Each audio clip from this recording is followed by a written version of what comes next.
They won us over the first night in the first about 15 minutes. They had some really great hands-on exercises and also like concrete tools about, questions to ask, ways to communicate to each other, how to talk to each other differently, how to find out how to make the other person feel more loved. And that was incredibly exciting to us. I think the biggest thing for me was really the communication tools, I thought. Yeah. And learning how to be more verbal, how to share more things with Meg, how to sit down and share some feelings and work our way through things. Those were probably some of the biggest things I took away from preparing to live in love. Other than, I think number one clearly was, it was the first time I was actually exposed to what the sacrament of matrimony was. The biggest takeaway that I clearly experience I had from any of it was that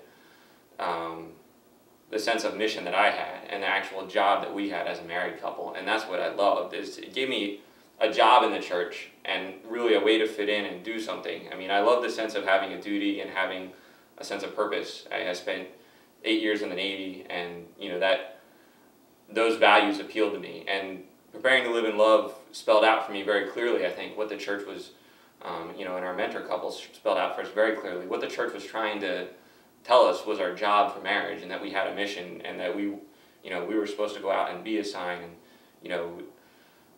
there was a purpose to this beyond I really am infatuated with you and in love with you, and there was an extra sense beyond that, and there was a purpose to being in love with Meg, not just beyond it, but there was a purpose to it. And so I really liked that. That excited me, and that it gave me a lot more sense of belonging to the church as a whole. I was coming from a very different place than Drew was because I did not grow up in the church. So I had actually very recently finished the RCIA program before we started dating. One of the most life-changing sessions for us, I think, was the session on the language of the body.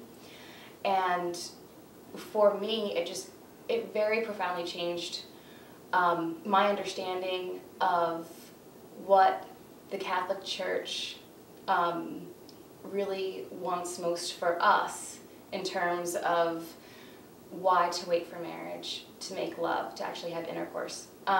It's the first time I ever understood it. And when I heard it in terms of the sacrament and the value of the sacrament, for the first time I really understood it and took it to heart, and it really motivated us to wait till marriage. And that just, we still talk about it to this day, because the culture, I think, is so, the culture is just opposite of that, and it really doesn't explain ever, why it's great to do that. And for me, once I understood it, it was easy to do, and it was really wonderful for us. It really changed kind of what I grew up with culturally, which is that you're